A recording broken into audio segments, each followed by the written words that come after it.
progress creates momentum.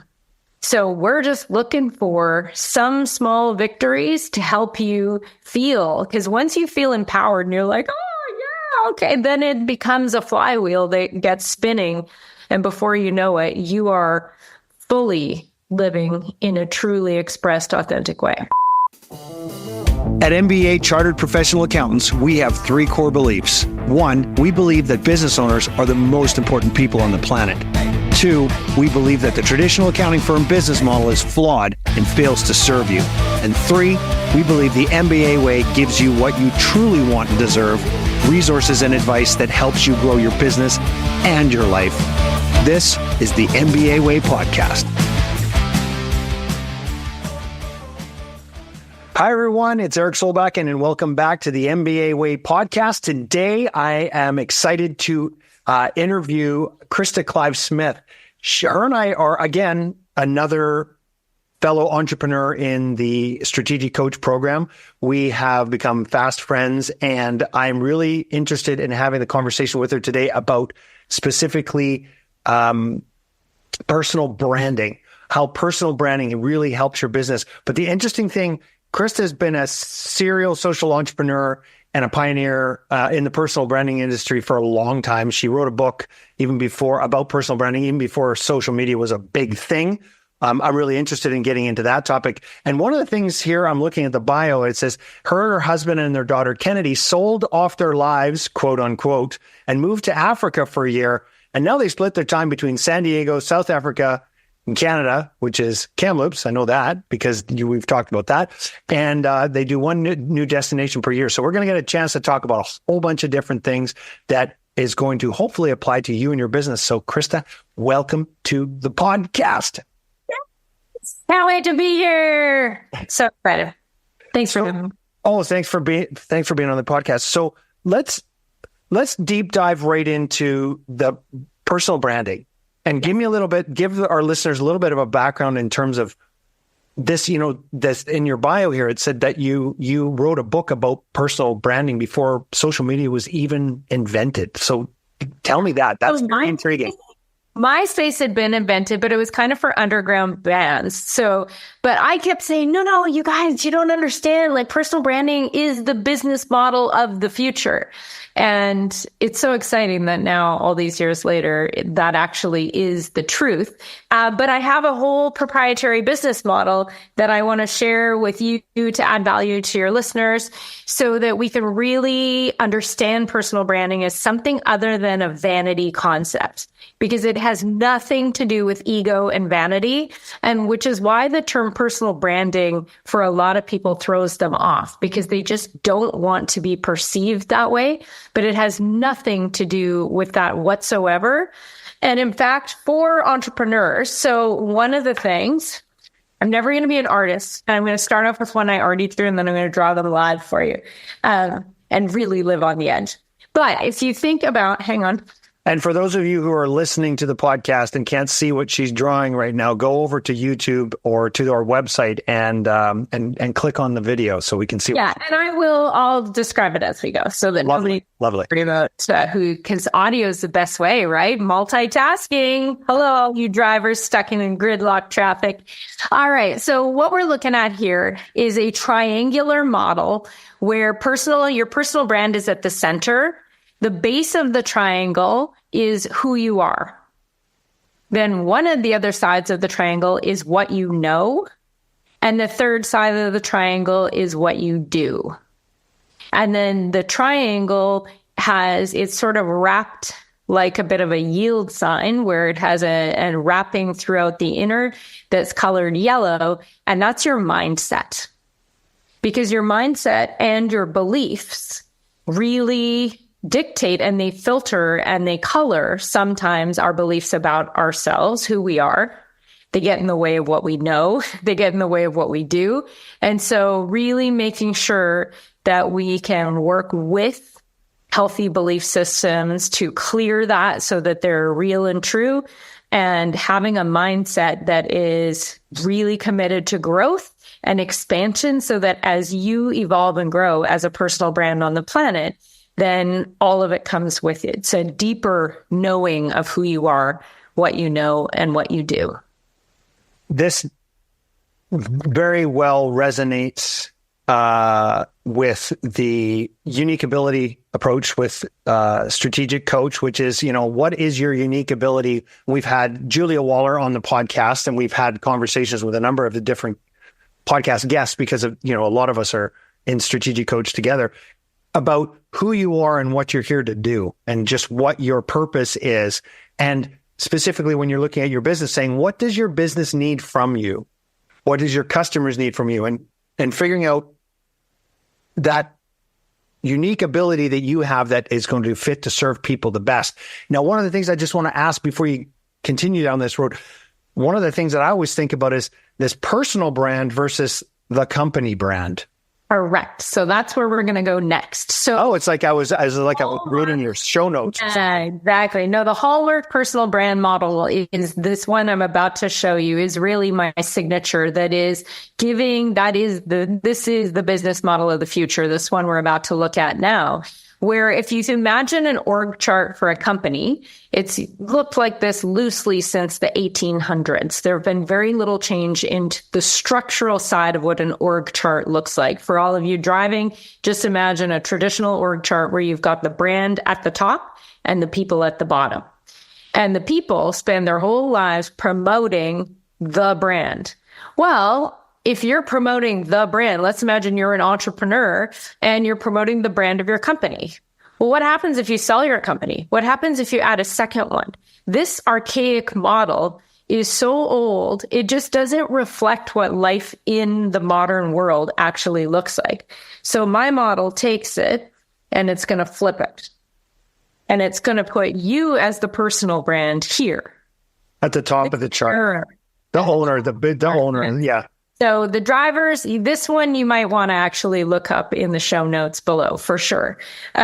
So you've got you at the top, then this arrow that's running through not only is designed to symbolically reflect your evolution of who you're becoming on the planet, but it also reflects the through line. So when we're working on personal branding, we're really taking a look at if this is the who you are and this is what you do, what is the point of continuity that is the what you know that is so deeply embedded in who you are that you can spend the rest of your life dedicating yourself to that cause and never tire from it. Or as Dan Sullivan says, you'll be endlessly motivated and fascinated for the rest of your life. Right. That's that purpose driver for the entrepreneur.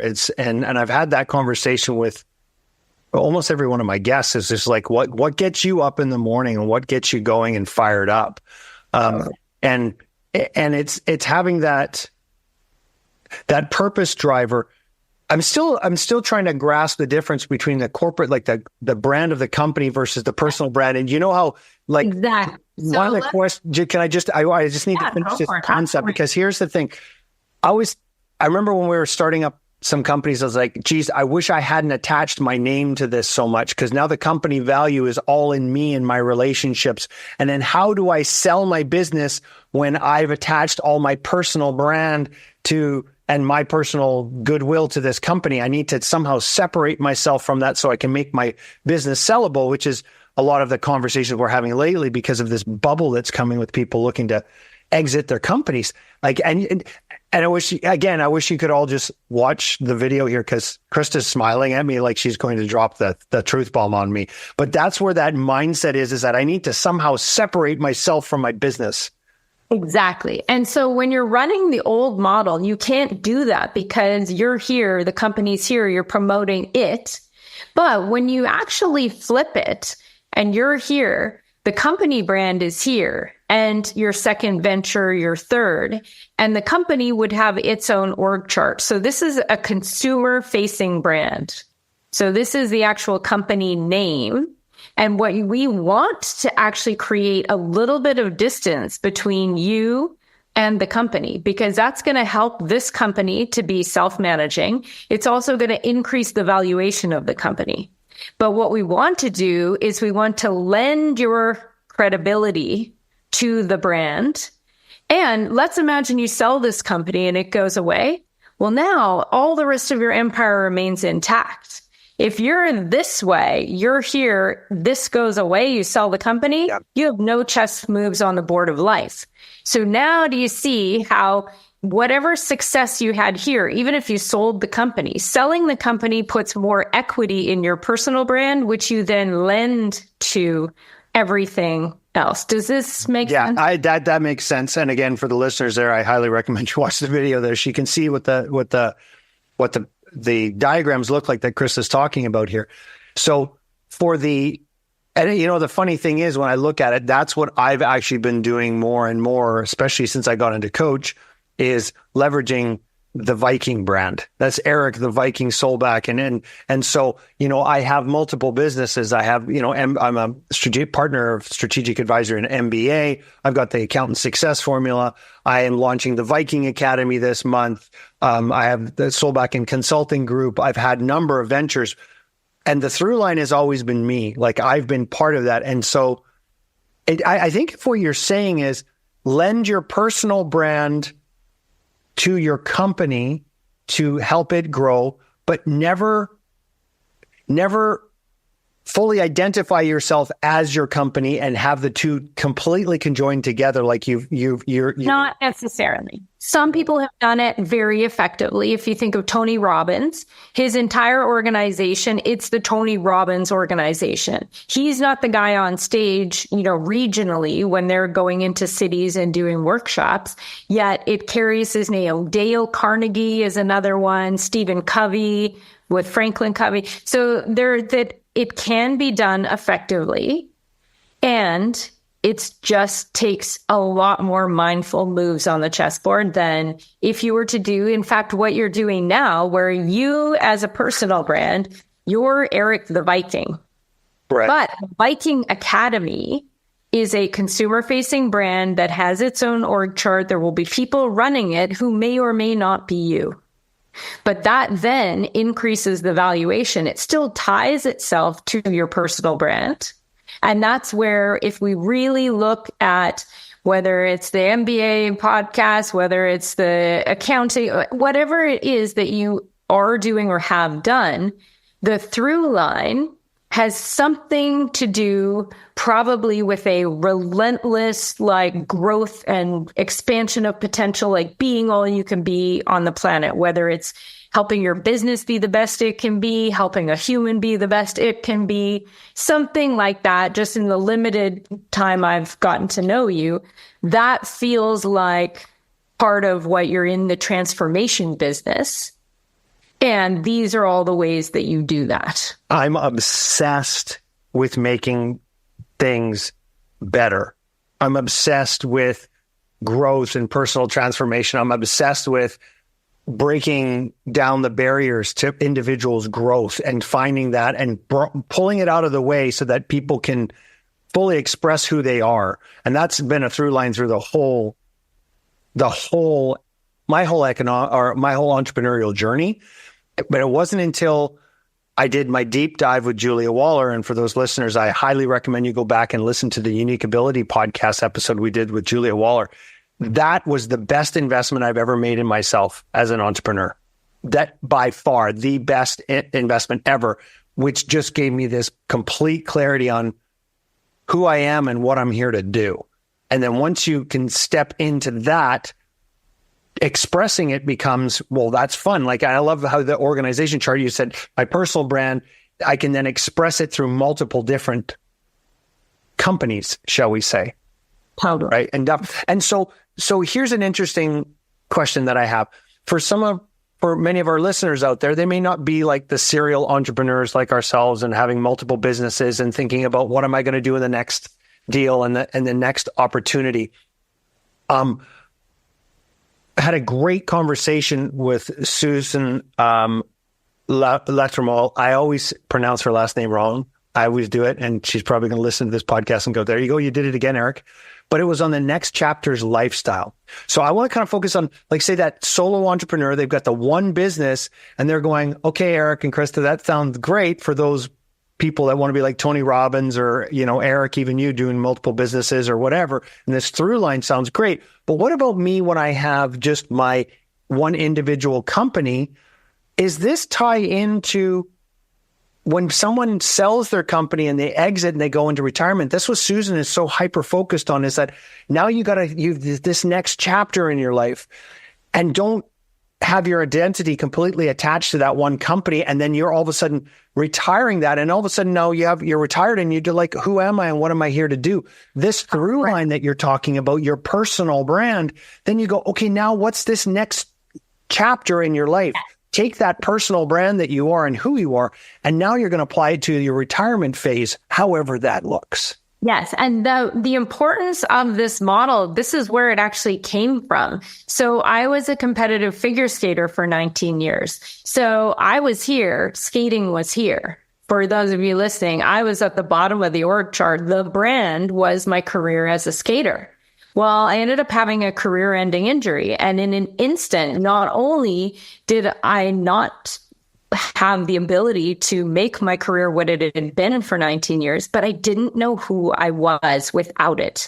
So what this also does is it separates the who you are from the what you do, and it forces you to figure out, how can I create value in the world just being a human that is not tied to my performance in the arena, whether that is a skating arena or through our businesses. Some people, this can even apply for non-business owners, because if we take that traditional org chart and let's imagine you've got a spouse who puts their partner on a pedestal, and that partner goes forth and has an affair. Well, now their whole world comes crumbling down. Or if it's parents who put their kids on the pedestal above them and they go off to college and then they have a midlife crisis. Whenever you flip this model and you put the who you are here, anything that happens, because change is inevitable as humans in life. So when something goes away, you're not destroying your identity because it's not tied to it. It's a part of it, but it's separate to who you are. You are not your story. You are not, those are things that have happened to you, but they are not who you are. And we want that separation. This is very Buddhist. This is the life is suffering from the eyes of the Buddha. Attachment is suffering. Attaching yourself to, and to kind of reframe it into what you're talking about is like, if I attach what I do to who I am, that is the attachment that causes suffering, right? That is the attachment that causes suffering. So, for example, in my story, I was a partner in an accounting firm, and the first accounting firm I had, and I did that for 18 years. All I wanted to be a chartered accountant. And I did for straight out of high school, went into university, then I did my CA exams. Then I got my in-depth tax. I did another 10 years post-university schooling. So all the way through high school, then 5 years of university, then another 5 years after that. So it was 10 years after high school, actually. So 10. Then what happened? Oh, no. Yeah. Then what happens? The partnership implodes. I have a midlife crisis, so to speak. And the partnership implodes. And all of a sudden now, I'm like distraught, not like, what do I do? Who am I? Like I was no longer a partner.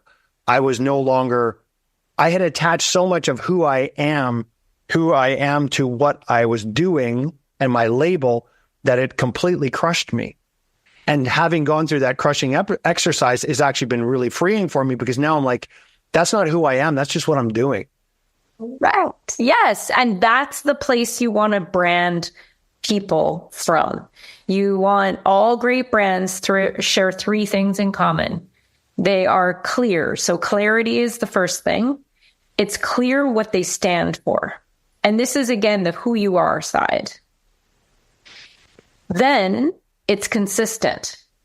Doesn't matter in that through line, everything that's below it in the what you do, if done right, it all makes sense when you tie it to that point of consistency. And number 3 is authenticity. And that's where we really want to create personal brands that are authentic and real. So you see a lot of influential personal brands in sports and in the media that have had a massive fall from grace because they presented themselves initially as an all-American perfection-based brand. You think of Michael Phelps, you think of Martha Stewart, you think of Tiger Woods, you think of Lance Armstrong. Pre-scandal, all these people promoted themselves and built brands that were based in perfection. So when shit hits the fan and life goes sideways, if you've promoted yourself as a brand based in perfection, unfortunately, in the media and in the world, you're crucified for that because people don't want to be lied to. And even though they didn't know millions of people worldwide that were their audience, they came into people's homes through over the threshold into the televisions, into magazines, into newspapers. And people feel many times with people in the public that they have some sort of a personal relationship, like they know them. And the minute there's a crack in the facade, then, I mean, Martha Stewart went to jail for $50,000 worth of insider trading.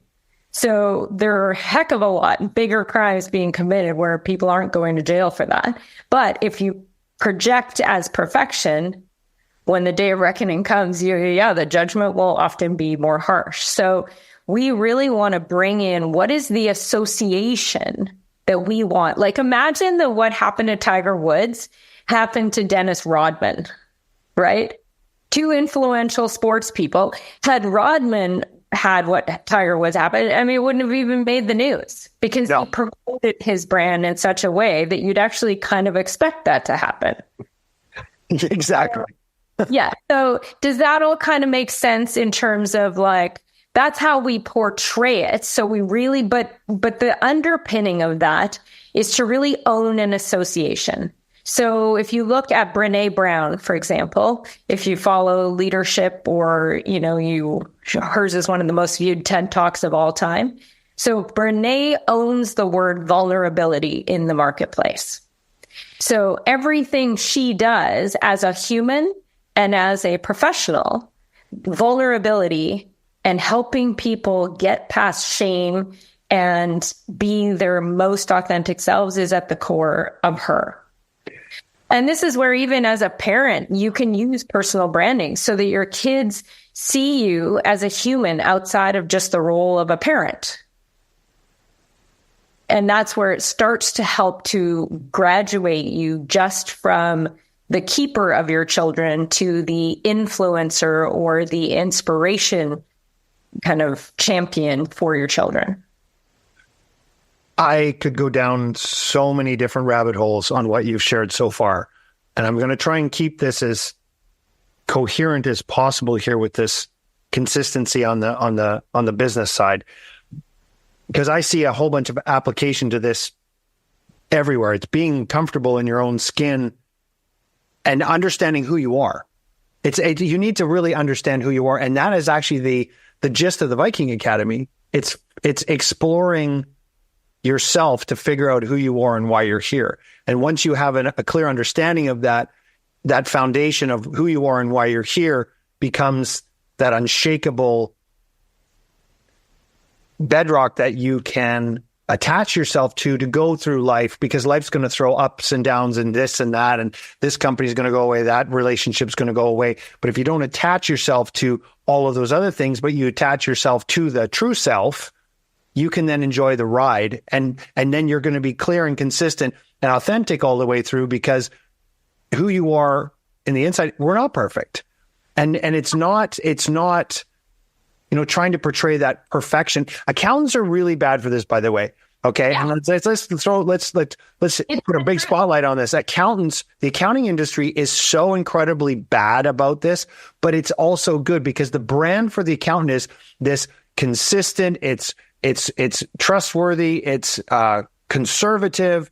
We're not going to push the limits. You come to your chartered accountant and you go to your CPA, they will take care of things and it will always be done perfect, correct, and right, which is a bunch of bullshit, because we all know that humans are humans and that's not the way it is. But that's the persona it portrays out there. And the thing that I've done in deep work with the accounting profession is it seriously negatively impacts the accountant and what they can actually do for the business owner.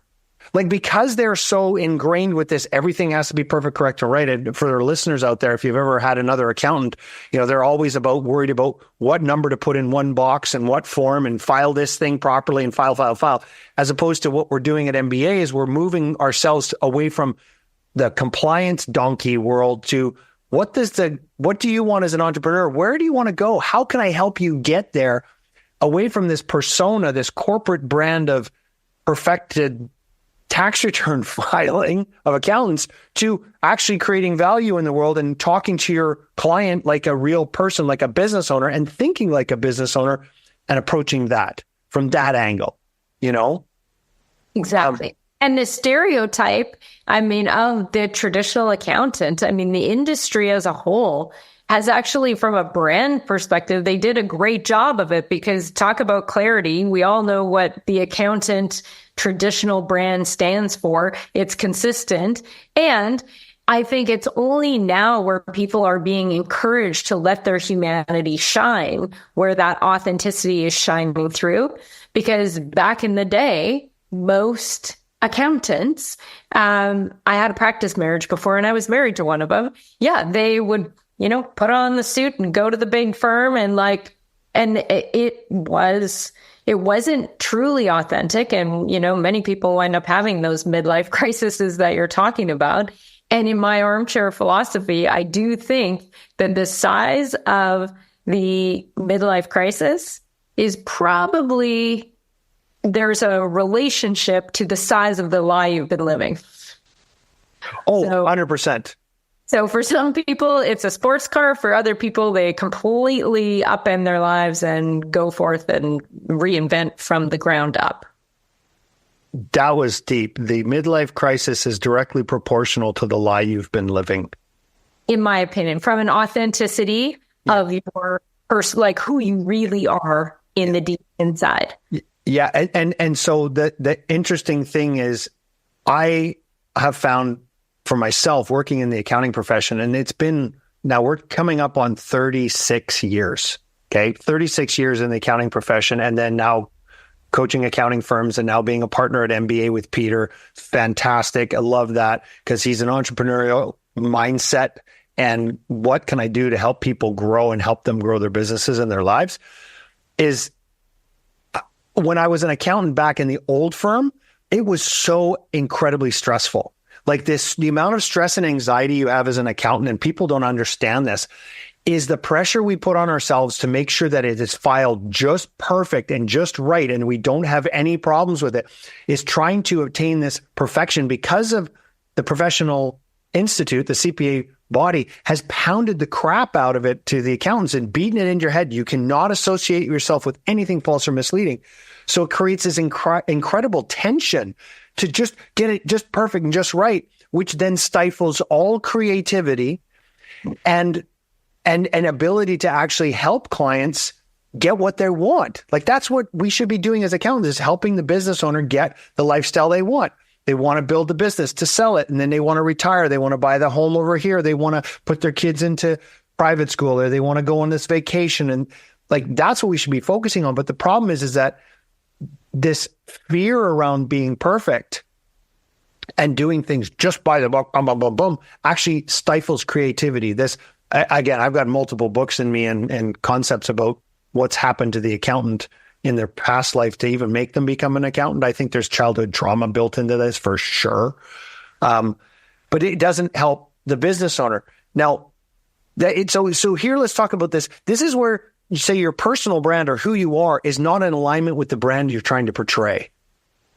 So start to make the changes. If you have big, deep courage, then yeah, people reinvent all the time. But if you are more conservative, start small. Take courageous, small risks in saying what you think. If you happen to like a pair of sunglasses that are a little outside of what you'd ever just take a deep breath, have the courage to buy them and wear them. Just start small, because progress creates momentum. So we're just looking for some small victories to help you feel, because once you feel empowered and you're like, oh yeah, okay, then it becomes a flywheel that gets spinning. And before you know it, you are fully living in a truly expressed, authentic way. So again, I want to tie this back into the business owner and say the business owner is listening to this and going, okay, that's great. That's lovely. But I have a business and I need to run it in a certain way. And I found the biggest stress for me, especially in the accounting industry, was trying to create clones of myself to do everything exactly the same way. And I see this personal branding concept, the philosophy that you have here, would be incredibly powerful for your team members, for your staff, is to say, look, your personal brand and who you are, own it, be it, live it, right? If how that personal brand that you are, if it doesn't resonate or if it's out of sync with the brand of the corporate brand or the company brand that we're trying to do, well, that's no problem. Then you need to go find a different job somewhere else that does resonate with you. Like, I think there could be some resonance issue there.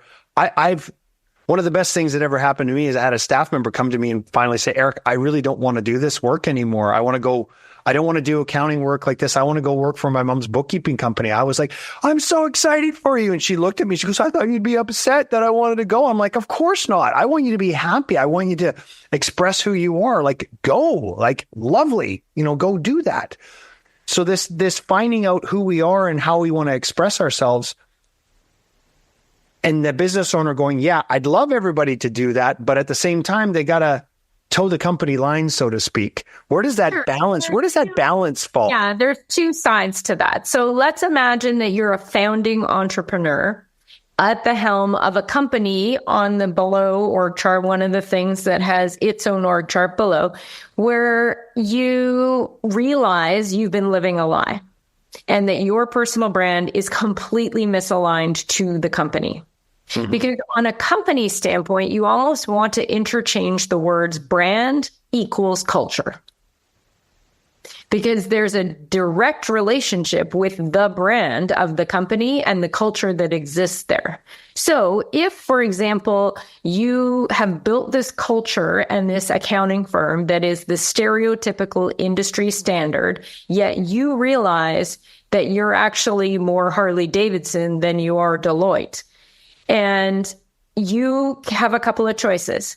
You can put somebody in to run that business who's a great fit to keep the culture what it is, and you think of that as an investment, potentially start a second firm that's got a little more of the spice to create a beautiful coexistence so that any of the customers who come to this one who are better suited here, you can cross-refer business and you can create a whole different thing.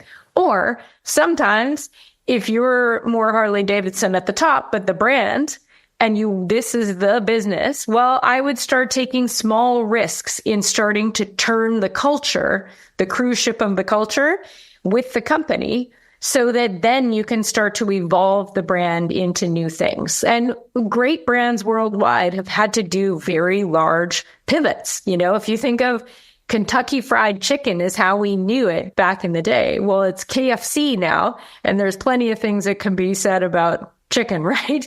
But there are ways to keep the heritage of a brand, but to refresh it and evolve it into something more modern, relevant, and authentic. So we're talking about the founder and the owner of the company, the founder and owner of the company, and they're feeling a cognitive dissonance, I would say, between my personal brand and the company brand.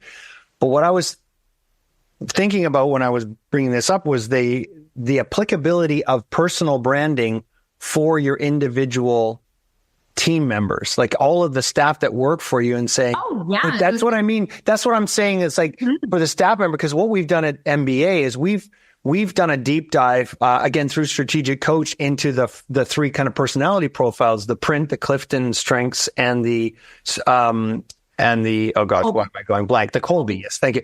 I always have a hard time with the Colby. The Colby one's a harder one for me to get my head wrapped around. But we did that as a way of letting our team members figure out more who they are, what they love to do, what they're about. And then we had a couple of them all of a sudden after doing that exploratory inner work to go, I really don't want to do this anymore. I want to go do something else. And I was like, that's fantastic. Congratulations.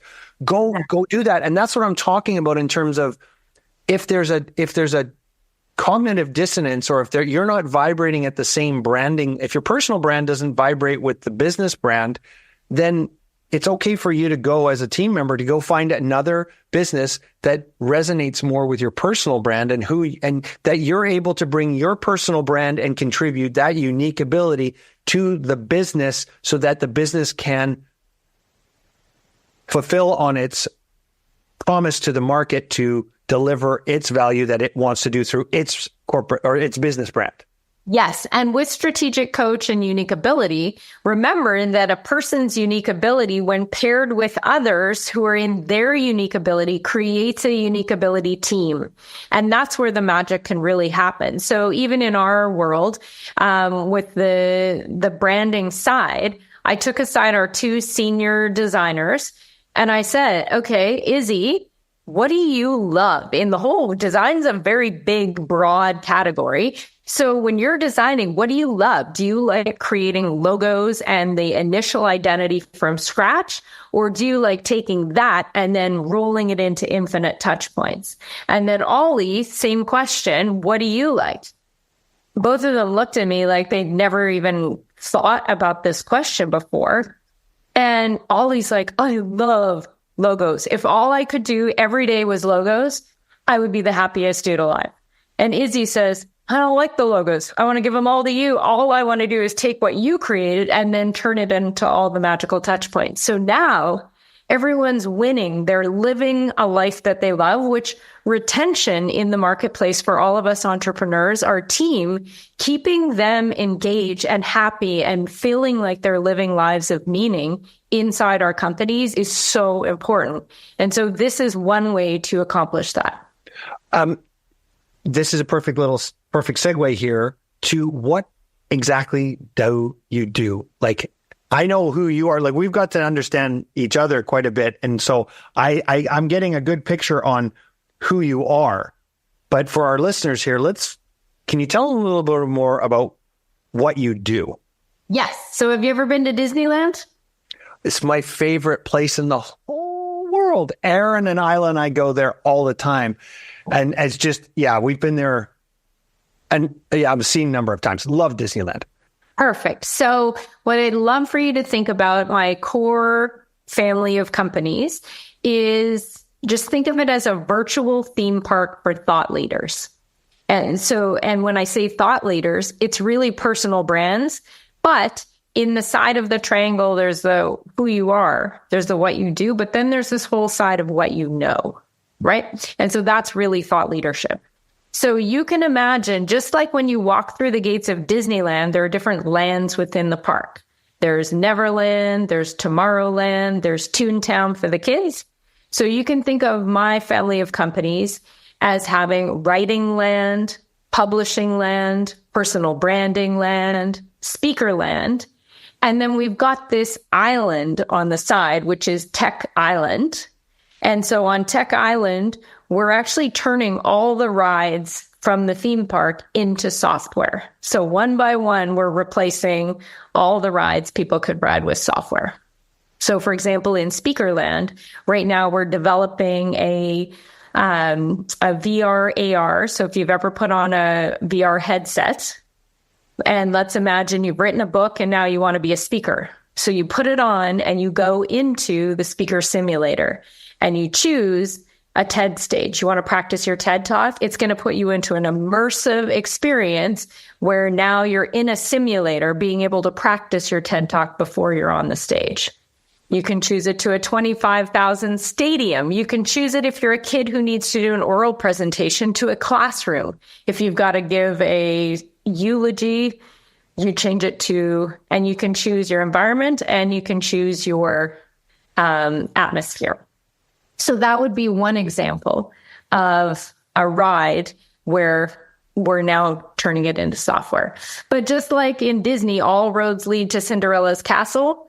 So our Cinderella's Castle is publishing. So we are a nonfiction boutique publishing house. So much of what we do helps people create their personal brand and deliver what they know to the world. I love that visual of Disneyland and where it's all there. I want to understand clearly what all the different lands are, because again, in Disneyland, you got Fantasyland, you've got, Yes. Frontierland. So writing land. So there's writing land, yeah. Publishing land. Well, is that publishing land? Isn't that Cinderella's Castle you just said? It is. So all roads to publishing. So if you're going to write a book, you'll probably go there. If you are building a personal brand, even if you're an athlete and you're building a personal brand, chances are pretty good at some point there would be some type of a book in your future, because the people that we work with care deeply about helping people experience and advance their potential. And so there's usually a teachable side to that. And books are really a magnificent way to create a product. So even if you're an entrepreneur and you're in the accounting space and you developed some kind of new system, look at Mike Michalowicz with Profit First, right? He took a book and turned it into an empire. Right. Yeah. And just as a shameless plug for myself, the Accountant Success Formula.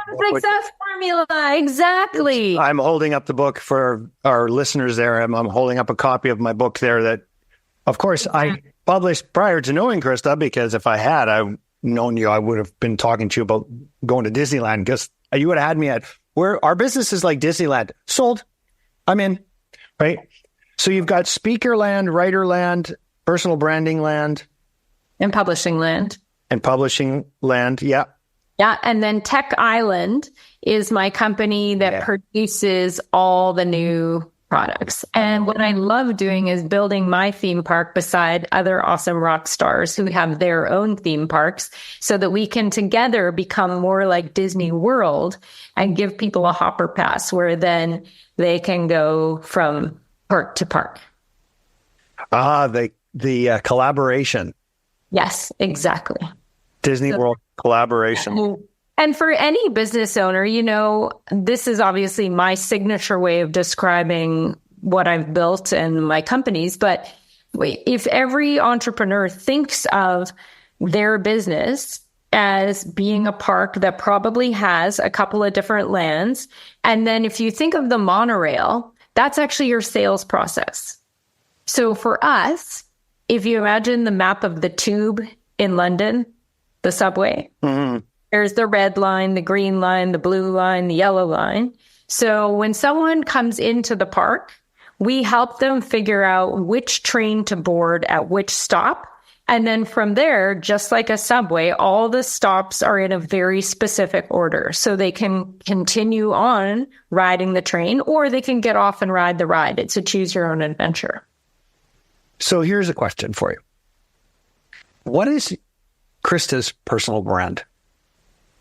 Yeah, mine really, if we talk about how do I name it, it's Badass Queen. I don't actually say that out to the world, except that one of my IP company is called BQ Innovations, because BQ. So it's a wink and a nod. But if I really try to harness who I want to be, that's the brand. Is badass being that, if you look up badass in Urban Dictionary, that's the one that is like, who's living life on her own terms, not really paying attention to the rules other than physical safety and a couple of rules you have to abide by with the government. But every other rule is up for grabs. But then the queen is harnessing that energy that is, when tough times come, you harness the queen, and the queen also takes care of her kingdom. And so that spirit of the combination of those two is my brand and what I aim for. That's so cool. I love that. So for our listeners here, what would be the best way for them to get to know, like, and trust you, for them to understand whether or not they are a right fit to go take a ride in your Disneyland? Mm-hmm. And how would be the best way for them to do that? Yeah. So they can go directly to my website at KristaClivesmith.com. So it's Krista with a K, Krista, Clive Smith, Clive, Smith the normal way.com. And from there, they can just shoot me a message, or they can just, for your listeners, heck, just go straight to email. Email me at KristaClivesmith.com. There's no dash in the web domain or the email address. And we'll set up a call. I'm a go-giver. Have you ever read the book, The Go-Giver? No, who wrote that? John David Mann and Bob Berg. And it's written as a fable with a mentor and a protege. And it's sort of the stratospheric laws for success. And they really believe that in life, you can be a go-getter. But if you kind of use the gear shift like you would in a manual transmission of a car, and kind of switch from being a go-getter to being a go-giver, where you're going forth into the world looking to create and add value at all times, it always comes back to you 100-fold.